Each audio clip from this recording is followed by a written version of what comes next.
All right, greetings everybody. Welcome to another video. Now, while I'm definitely a newbie, I have been putting in some time learning about this game, how to play it, everything. And I'm going to share some things that I have kind of grown to know over the last little bit. Now this, you might be saying, wait a minute, why is everything in English? You were playing in Japanese before. Still am. I actually have a Japanese account and a global account, and I am playing both in the meantime. Just because I know I was hedging my bet on which side I actually wanted to play. I mean, like, I'm here on global. I don't have a guild yet. I'm still kind of looking around for a guild. I'm not really interested in managing the guild, but if you have a guild out there and you want me to join, I don't know, let me in, let me know. If you would like to be on my friends list for this account, please, let me know. I only have one friend so far. He's just a rando, but I like him. He's pretty nice. But yeah, feel free. I don't know if you need a specific, I don't know. I think there's my ID right there. Free mercenary right now. It's a pretty okay account. I'll even have, defend on myself. But anyway, why I wanted to do this video is I want to talk about a couple of things that I think are valuable lessons for playing games like this. First off, for people who are curious, like if you're wondering about the longevity of this game, I mean, it's still running in Taiwan on the Taiwan server. The global and JP or Asia servers are brand new. So at the very least, we're potentially going to go as long as them. I think that right now it's trending pretty well on JP and global. Obviously not to the level of the best, but you know what? Providing that it even becomes a little bit popular and does pretty well for itself, it'd be okay. All right. But yeah, if you are looking to kind of invest in this game, first thing I want to talk about, Season Pass. Season Pass, I don't think you should ever invest in very early on this, at least until you know that you can complete it and how much work that essentially takes. For instance, I've been playing for X amount of days, and this season pass goes up to 50. Now, you're not really getting pulls off of this. If you're doing this, you're mostly looking for in-game resources, such as dust and whatnot, to level up your characters, to improve your equipment. I mean, there's some legendary stuff in here, but for the most part, the season pass seems pretty basic. The cornucopia equipment, I personally don't know how great it is. I don't think it's like optimal for characters like Cole or anything like that. There's a different one for that. And yeah, I just kind of recommend that absolutely hold off on something like this, because it is effectively just not worth it until you know you can actually complete it with how much you are playing. So don't be pressured in. Next, about this, if you don't have Cole, don't even look at this. I mean, this is essentially a costume and a Cole expertise pack, plus some like extra things. Some key things like Castalias, which are major like choke points for free-to-players. But honestly, if you don't have Cole, don't even bother looking at this. It's more expensive than the season pass, and I don't think it is as rewarding. Honestly, if you really, really want to get the best bang for your buck, it is not that. Where was it?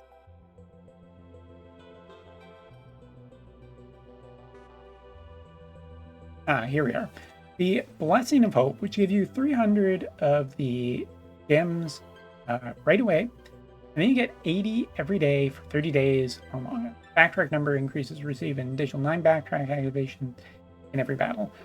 So basically the big thing for this, I mean, yeah, it is a little bit pay to winny because you can essentially backtrack more in maps, but really what this is the gems. I mean, for $5, you're essentially getting a fair bit over time towards your polls.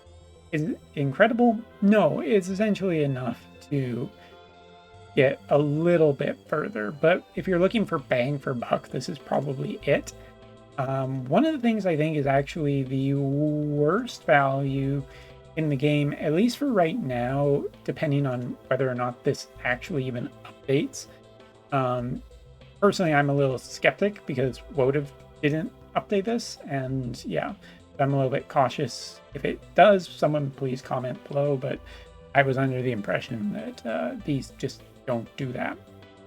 But essentially, this is giving you a legendary character of your choice, which I think is inherently bad at the start of a gacha game because over time you're going to get more pulls, you're going to be doing polls, you'll get like free rewards and everything and do polls, and eventually you're going to get off banners. You're going to get off banners, and you're going to get all these old characters that are in the game for a long period of time. So, I mean, providing you have a good reroll start, don't even really bother looking at this because essentially, like, other than getting a character that you really, really want because you're dead set, this is going to be your game kind of, you have disposable income.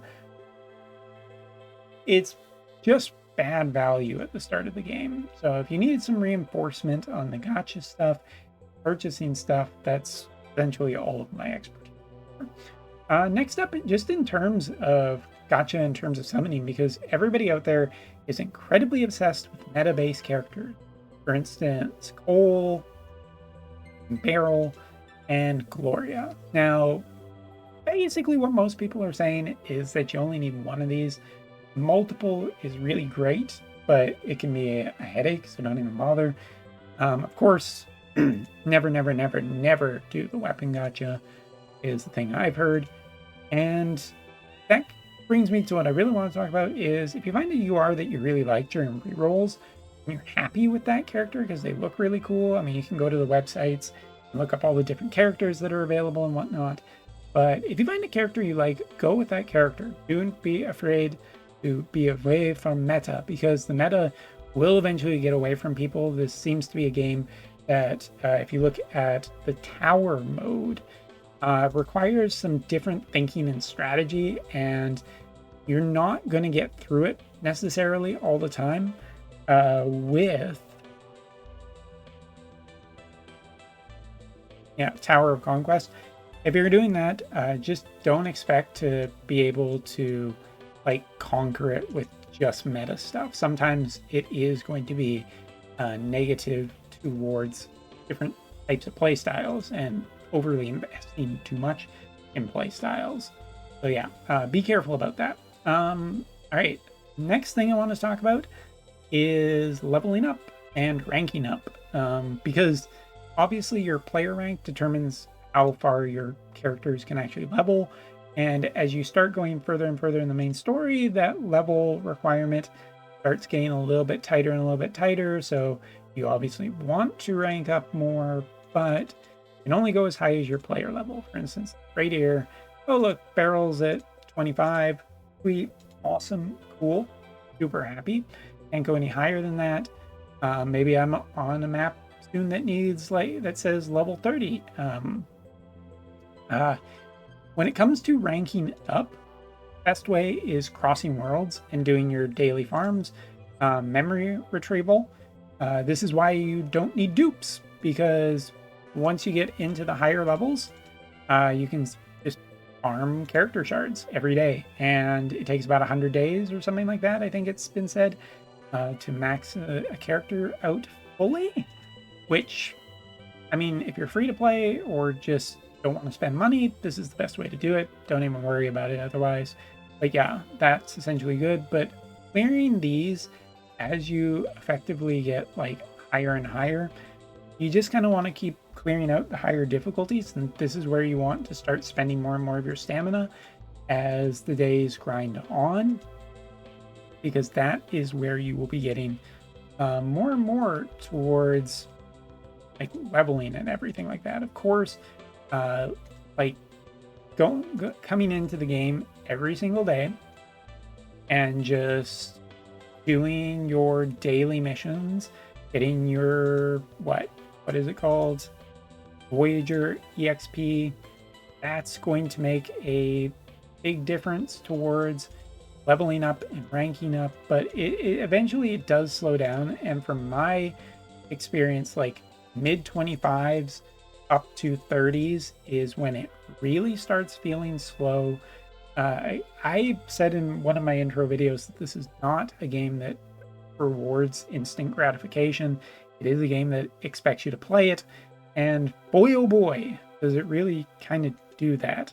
And I'm not going to say too much negative about this, except that the AI is really dumb in this game when it comes to just certain things. Like, we'll just go do a mission here because what the heck, right? But yeah, for people who are curious, for people who are playing this game, these are some things that I've come across and researched and looked at over the next few days. And like my global account and JP account are very different. Like on the one side, I'm really, really happy to have like Lilywell, or Lilywell. I just got her, so I'm not too familiar with how to pronounce her, what exactly her name is, but she's a really cool character I have on global. I have Beryl on global. I have Gloria, and all three of those are like really strong great characters. But on JP, I have Inanna. I have what else? I have I can't remember. Just a different set of characters almost. Gloria is really the only thing that kind of is the similar thing between the two. Oh wait, what's that? We want to pick that up. And there's a good chance that our characters are just not going to pick that up because, again, the AI here is a little dumb. Just a little bit. All right, come on, over you go.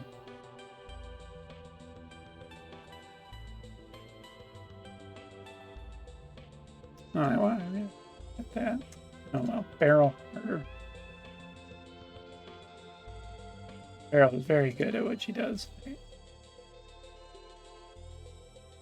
And just attack. Ooh. What does that do? Oh, it's a bomb. Oh, I've never seen that before.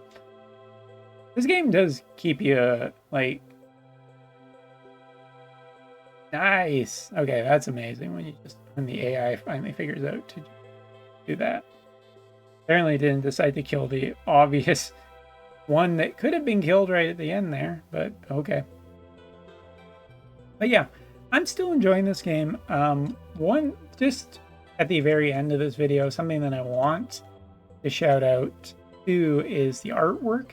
I really like this game for having like its own kind of style, but also, you know, being very like not too fan servicey with it. Like even the alternate costumes so far are just not fan servicey. Like Beryl's alternate costume is just this nice green little dress that also gives her some different effects on the field, which is really cool when you see like a costume that actually alters the style. Like that's really neat. Like Through the Looking Glass, it's an Alice in Wonderland thing. Or Cole's afternoon, where it's just, you know, Cole without her mask. And yes, it is a she, because some people are curious. It's nice. I really do like the artwork in this game. I think the artwork is really, really good. I think that in general, the play is generally like really, really strong. There's like one or two things that I think are absolutely awful in terms of like just an SRPG. It's not perfect. Not being able to choose which way your character faces is a major faux pas to me in terms of like making a turn-based strategy RPG, because it's just like no, you should always be able to choose that. Why can't you? I can't remember which ability. But yeah, there's a lot of things that I still like about this game. I'm still progressing through it. Kind of a little bit of update as well as just things I found. And remember, if you're ever out of like energy to do the story and whatever, you can always, like, you don't have to do Fool's Journey. You can actually just do Spirals of Destiny, which is a great little mode to play through. Doesn't require any energy or anything like that, and does give nice amount of rewards, all things considered. So yeah, for that's essentially it for me. Hopefully you guys are still enjoying this. If you want to add me on global, I have my global account up, and if you want to add me on JP, I don't know, leave a comment and I know what my IT is if people are playing on the JP side. But yeah, oh yeah, also Voyage Memento is pretty good to invest in. Peace. Anyway, thank you so much for watching. Take care. See you later.